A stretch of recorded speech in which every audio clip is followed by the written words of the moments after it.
Hello there, this is from Nerd93, and this is a Prelim Rainbow Live episode 31 and 32 double episode review. Now, basically this is going to consist of two parts. Basically the rise and fall of Hayami Hiro, and the, I believe the halving of his pride, and the story of Himuro Hijiri, Amao June, and basically how they came together, and, well, the fall of Hijiri as well, and just how June was able to perform 5 prism jumps and a prism live, all in the same show. So, basically, I'm going to start off with the 31 review, which I feel was a good episode, in the sense that it was Hiro v Kazuki again, and also that it was playing on Hiro just being the villain again.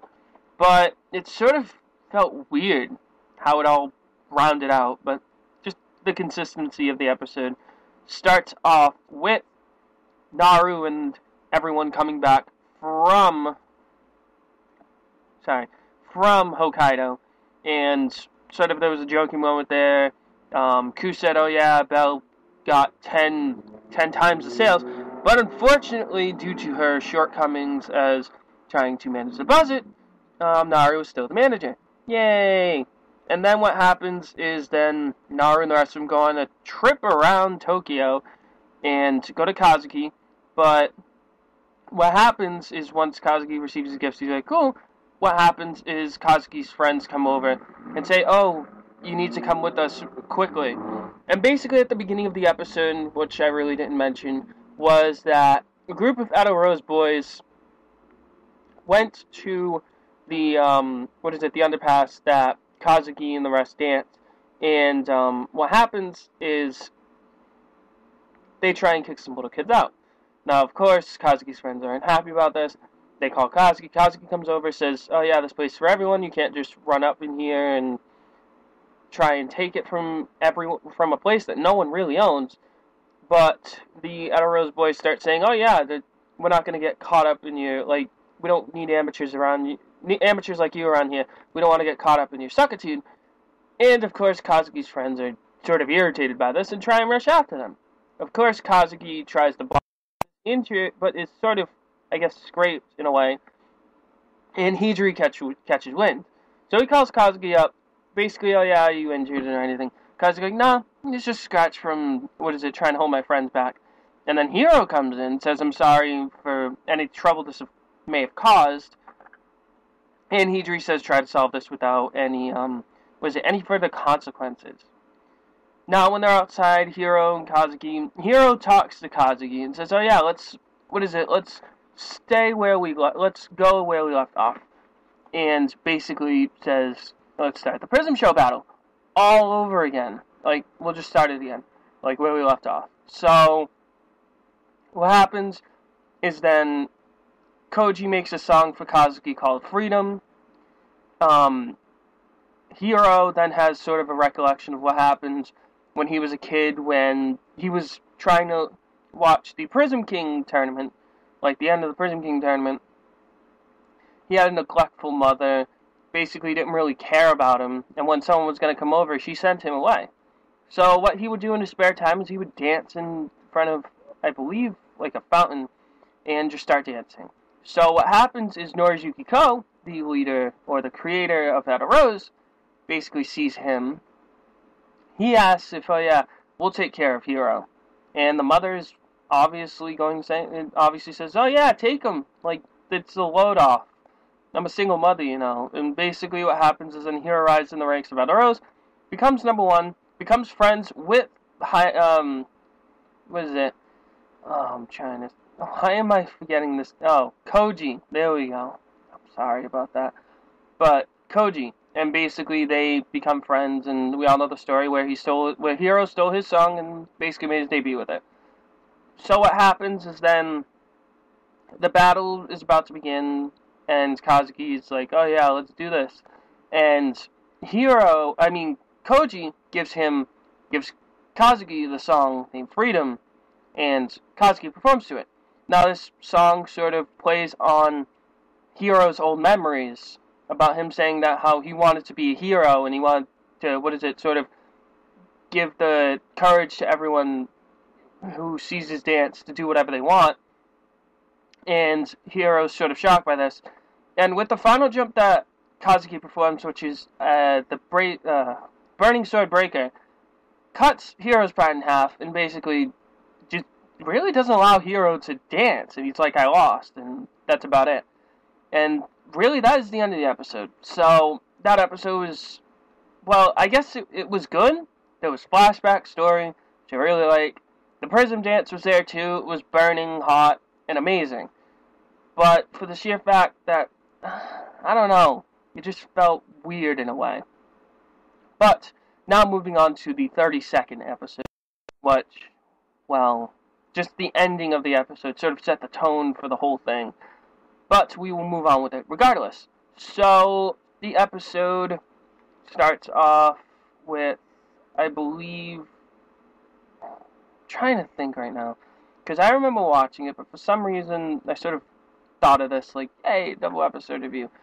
But moving into it, the episode consisted of a flashback, a June flashback, a Hijiri and June flashback, and basically some things were revealed in the episode, which most people sort of didn't think about, but then were shown like, oh, that's who that was. So basically, we see Hijiri, he's sort of down on himself, and then he looks up and he sees a girl dancing.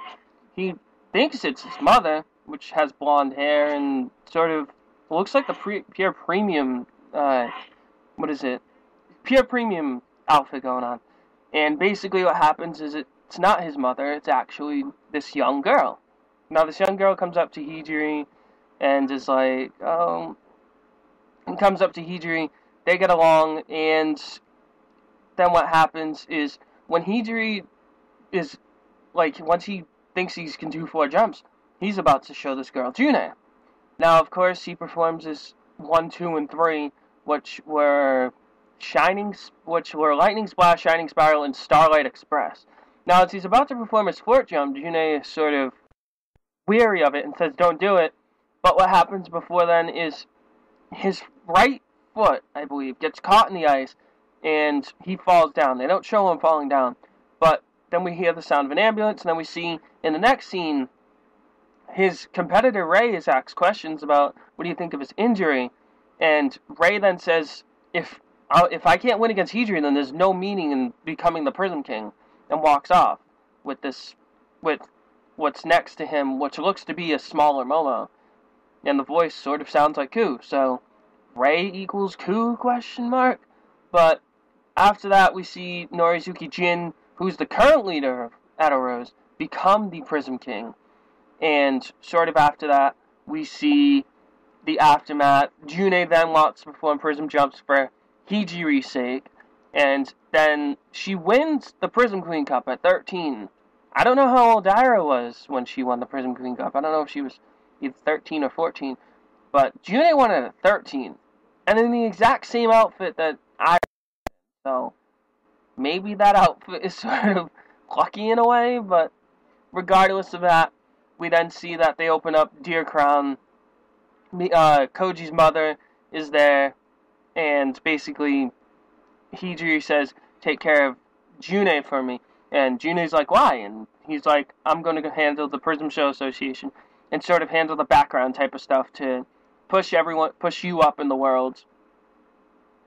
And then what happens is we see that the reboot session, I don't remember the name of the session, but it begins, and then we see that Bells Rose and Happy Rain are going to perform. We don't see them perform, unfortunately. We do see a little moment with Ito and Koji's mother. But the real moment of the show begins when June steps on the stage. Now, her song in color is sort of, well, it's not a normal song, as you would think, because usual Prism songs are sort of like upbeat and like happy and sort of have this certain tone to them. This one had more of that classical tone, which I guess June is a little bit up in the age. I don't know how old she really is, because when she was 13, she looked like she was 20. Not gonna lie, she looked 20.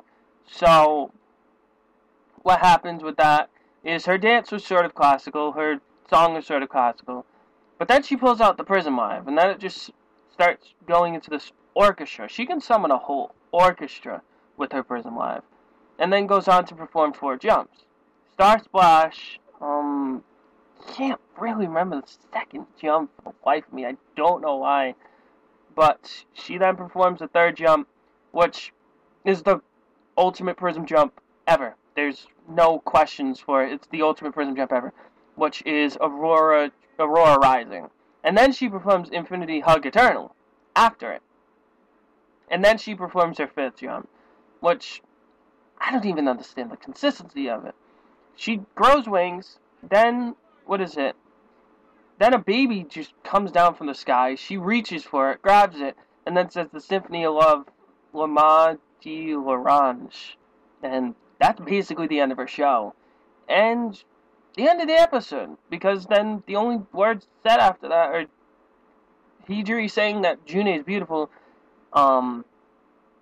Rine asking the question, oh yeah, is this your happiness? And June saying, yes, this is my happiness. And that was basically the end of the episode.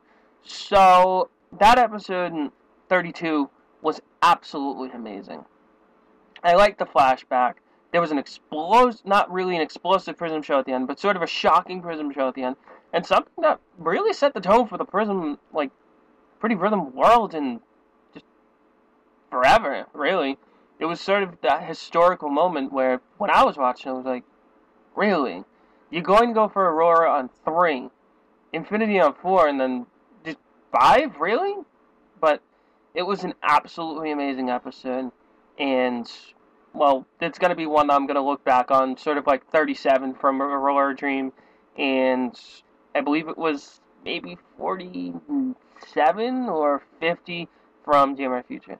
But again, this has been a double Pretty Rhythm Rainbow live episode review. Sorry if it seemed a bit too short for both episodes, or if it seemed a bit scatterbrained. It's just I haven't recorded in, I think it's about 9, almost 14 days, so it's been a while. But again, this has been a Pretty Rhythm Rainbow live double episode review. Thank you very much for watching, and I will see you guys later.